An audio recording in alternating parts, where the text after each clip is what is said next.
I'm 69 years old, and I need to tell you something that I've never told anyone in my entire life. I don't know who I am, not because of memory loss, not because of illness, but because I never got the chance to find out. I spent 69 years becoming who everyone else wanted me to be, and somewhere along the way, I lost who I really was. Or maybe I never knew. Maybe I never gave myself permission to know. My name is David, and this is the story of a man who lived an entire lifetime as someone else. Someone acceptable, someone approved, someone successful, someone who wasn't me. Let me take you back to the beginning, because this didn't happen overnight. It happened slowly, choice by choice, compromise by compromise, until one day I woke up and realized I'd become a stranger to myself. I grew up in a traditional family in the 1960s. My father was a banker, stern, serious, respected in the community. My mother was a homemaker, proper, conservative, concerned with what the neighbors thought. There were rules in my house, not just about behavior, but about who you could be, what you could want, what you could dream. When I was 8 years old, I loved to draw. I'd spend hours with pencils and paper creating worlds, characters, stories. My teacher said I had talent, real talent. I showed my father a drawing I'd made, proud, excited, hoping he'd be impressed. He looked at it for 3 seconds and said, "Drawing is a hobby, not a career. Focus on your real studies." That was it. Dismissed, shut down. The message was clear. What I loved didn't matter. When I was 12, I told my parents I wanted to take art classes. My father said no. He said, "Art is for people who can't do anything else. You're going to be something respectable, a doctor, a lawyer, an engineer." I was 12 years old, and my future was already decided. I tried to argue, said I wanted to be an artist, maybe a painter, maybe an illustrator. My mother looked horrified, like I'd said something shameful. She said, "David, be realistic. Artists starve. We're not raising you to struggle. We're raising you to be successful." And there it was. The equation I'd live by for the next 57 years. Success equals what others approve of. Happiness is irrelevant. Dreams are foolish. Conformity is safety. So I put away the pencils, stopped drawing, focused on math and science like they wanted, and a little piece of me died. But I told myself it was fine. They knew better. They were protecting me. This was love, right? High school came. I was good at academics, not passionate about them, but good. I could memorize, could follow instructions, could get the grades they wanted. My father would check my report card and nod. "Good, keep it up. You're going to medical school." Medical school, not "what do you want to study?" Not "what interests you?" Just the decision, already made, for me. I had a girlfriend in high school, Sarah, sweet girl, kind, creative. She wanted to be a musician. My parents hated her, said she was a distraction, said she had no future, said I needed to focus on my studies, not on some girl with impractical dreams. They pressured me to break up with her, said if I didn't, they wouldn't pay for college. I was 18 years old, financially dependent, emotionally conditioned to obey. So I broke up with her, broke her heart, and mine. But I told myself it was the right choice, the responsible choice, the mature choice. I went to college, pre-med, hated every minute of it, the memorization, the competition, the pressure. None of it felt like me. But I pushed through, got good grades, got into medical school, made my parents proud, and died a little more inside every day. Medical school was hell, not because it was hard, but because I didn't want to be there. Every lecture, every exam, every clinical rotation, I felt like I was wearing someone else's skin. There was a guy in my class, Daniel. He dropped out in the second year, said he realized he didn't want to be a doctor. He wanted to be a writer. Everyone said he was foolish, throwing away his future, wasting his education. I envied him. God, how I envied him.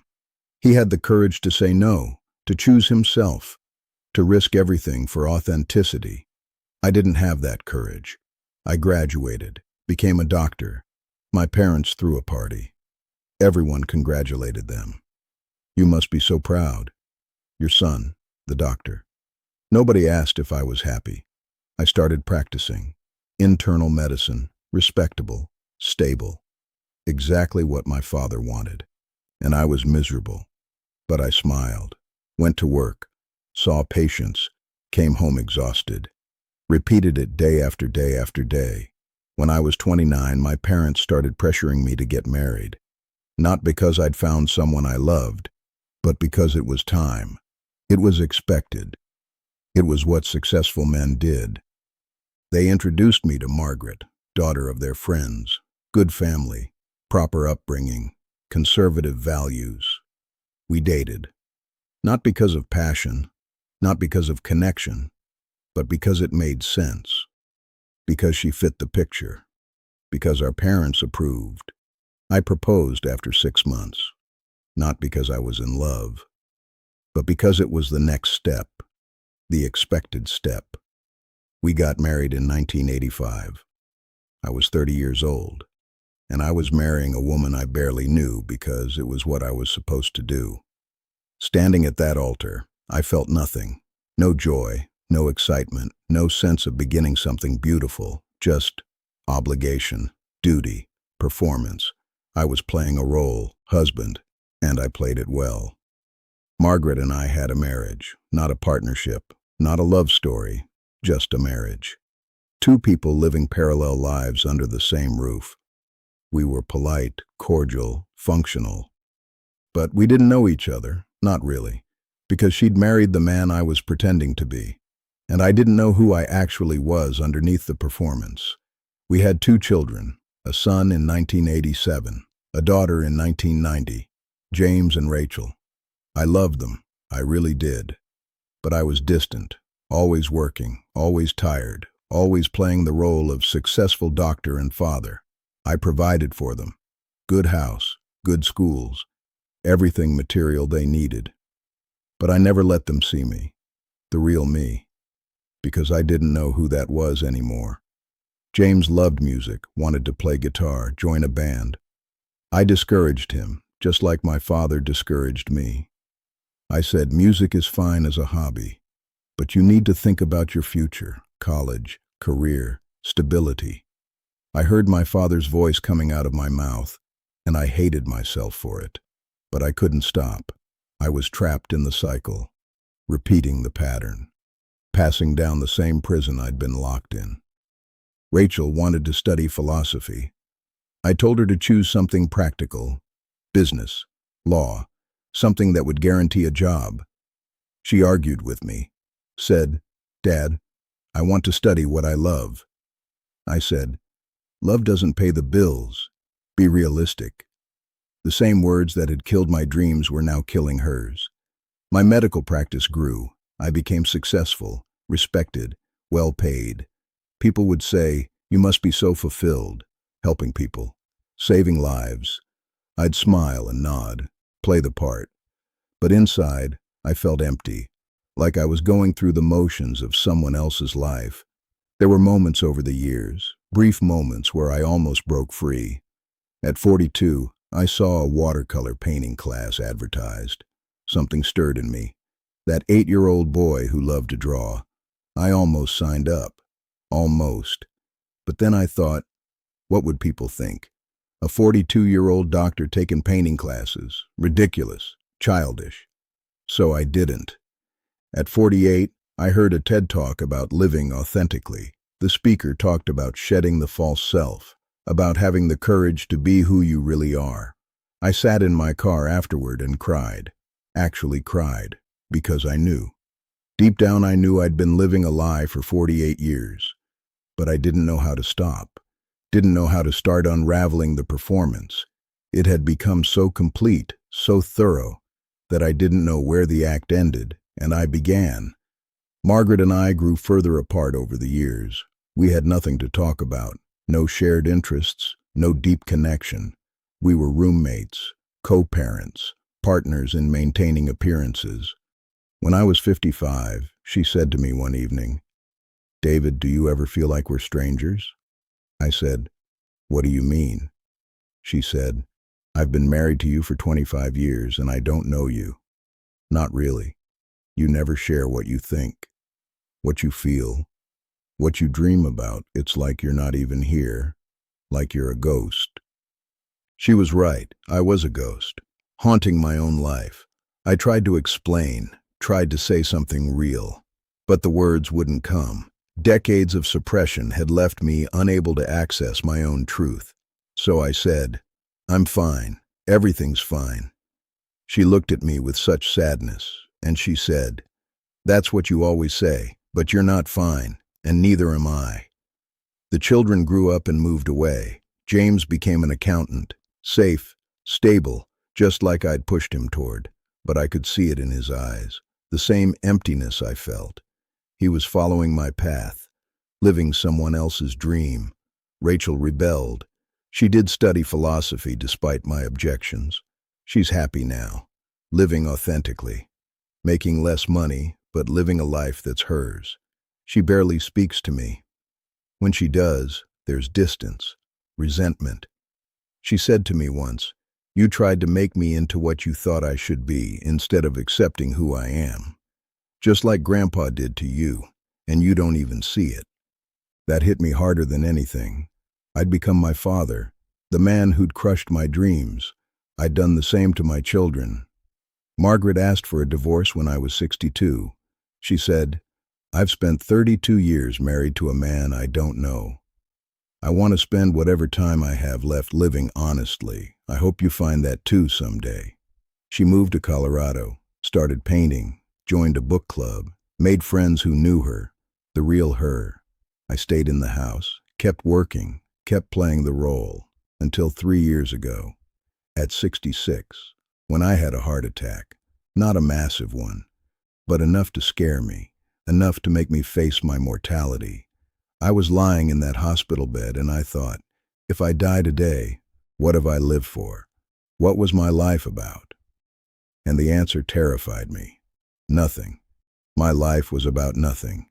It was a performance, an act, a long, exhausting charade. I'd never lived, not once, not even for a day. I'm 69 years old now. I retired 2 years ago, stopped practicing medicine, sold the house, moved to a small apartment by the ocean, and for the first time in my life, I'm trying to figure out who I am. At 69, when most people are reflecting on a life well lived, I'm starting from scratch. I bought art supplies, pencils, watercolors, canvas, the things I gave up when I was 12. I sit by the window and I draw. And it feels like breathing after being underwater for 57 years. I'm not good. Decades of not practicing means I'm basically starting over. But that's not the point. The point is, for the first time, I'm doing something because I want to. Not because someone else expects it. Not because it's respectable. Not because it makes sense. Because it makes me happy. And I'd forgotten what happiness felt like. I joined a local art class, full of retirees and hobbyists, people doing it for love, not profit. The instructor asked why I started so late. I said, because it took me 69 years to find the courage. I've reconnected with Rachel, slowly, carefully. I apologized, really apologized, for trying to force her into a mold, for not accepting her, for repeating my father's mistakes. She cried. Said she'd waited her whole life to hear that. We meet for coffee once a month now, and I'm getting to know her, the real her, and she's getting to know me, the real me, finally. James. James is harder. He's still trapped, still playing the role, still living the life I pushed him toward. I tried to talk to him, tried to say, "You don't have to do this. You can choose differently." He said, "It's too late for me, Dad. I have a mortgage, a family, responsibilities. I can't just throw it all away to chase some dream." He sounded exactly like me at his age. And I don't know how to save him from the prison I built for him. Last week I did something I never thought I'd do. I went back to my childhood home. My parents are both gone now. Died years ago. Never knowing the real me. Never giving me permission to be myself. I stood in the driveway and I felt sad. Not angry, just sad. Sad for them. For living such rigid, fearful lives. For valuing approval over authenticity. For teaching me to do the same. And sad for me, for believing them, for not having the courage to choose differently. But mostly sad for all the years, the decades, the lifetime spent being someone I wasn't. I look in the mirror now, and I'm still getting to know the person looking back. I'm 69. I have gray hair, wrinkles, age spots, an old man's face. But sometimes when I'm drawing, I catch a glimpse of something young, alive, free. The 8-year-old boy who loved art, who had dreams, who was curious and creative and full of possibility. He's still there, buried under decades of performance, but still there. I'm trying to let him out, give him space, let him be. Better late than never, I suppose, but here's the truth. The painful, terrible truth. I wasted my life. I wasted 69 years becoming who everyone else wanted. And in the process, I lost who I really was. I lost the chance to live authentically, to make choices from my heart instead of from fear. I'll never get those years back. Never get another shot at being young and free and true. That's gone. Forever. So let me talk to you now. You watching this. You listening to this story. If you're living someone else's life, if you're being who your parents want you to be, who society expects you to be, who your spouse or friends or community demands you to be, stop. Just stop. I don't care how old you are.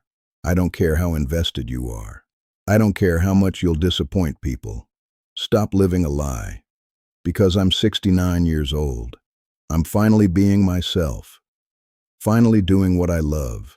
Finally living authentically. And it's wonderful. Truly wonderful. But it's also tragic. Because I'm almost 70. I've already lived most of my life. And I wasted it all being someone I wasn't. Don't wait until you're 69. Don't wait until you've wasted decades. Don't wait until your children are grown and gone. Don't wait until you're divorced and alone. Don't wait until a heart attack forces you to face your mortality. Live now, authentically, truly, as yourself. Yes, people will be disappointed. Yes, it will be hard. Yes, you might lose some people. Yes, it's scary, but you know what's scarier? Lying on your deathbed and realizing you never lived as yourself, never took the chance, never had the courage. Realizing you spent your entire life being someone else's idea of who you should be. That's the real tragedy. I became who they wanted. The good son, the respectable doctor, the proper husband, the responsible father. And I lost who I really was. At 69, I'm finally finding him again. That boy who loved to draw, who had dreams, who was creative and alive. But I can't get back the 57 years I lost. I can't undo the choices I made. I can't relive my youth authentically.